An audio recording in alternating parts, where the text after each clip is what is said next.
L'avenir du vin languedocien s'écrit peut-être en anglais.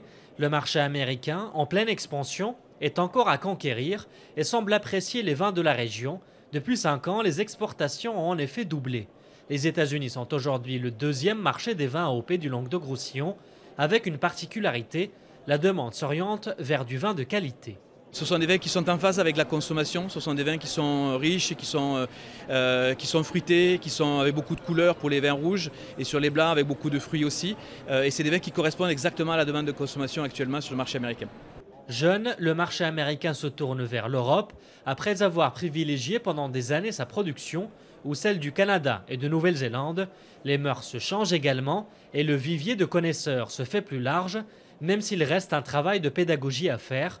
La marque Sud de France a une maison à New York depuis 2009 pour faire la promotion de son vin et n'hésite pas à inviter les acteurs locaux. Même si les Américains ne connaissent pas le produit lui-même, ils savent que s'il est français, et c'est valable pour l'alimentaire ou pour le vin, il est le produit d'un patrimoine, qu'il est de qualité, donc c'est plus facile de le faire adopter par rapport à un autre produit venant d'autre part dans le monde. Alors les États-Unis, nouvel Eldorado du vin de la région. Dans chaque ruée vers l'or, il y a un pionnier. Samuel Guibert en est un.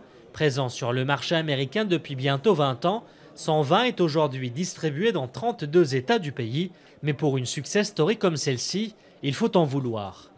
Si vous ne parlez pas anglais, les États-Unis, c'est impossible. Si vous n'êtes pas prêt à payer votre personne, c'est-à-dire à y passer presque un mois dans l'année, voire plus. Moi, j'y passe 6 mois, donc et je pourrais y passer toute l'année. Ça sera difficile. Si vous êtes prêt à dire, voilà, les États-Unis, c'est mon objectif, j'y passe du temps, je pense qu'il y a de très forts potentiels.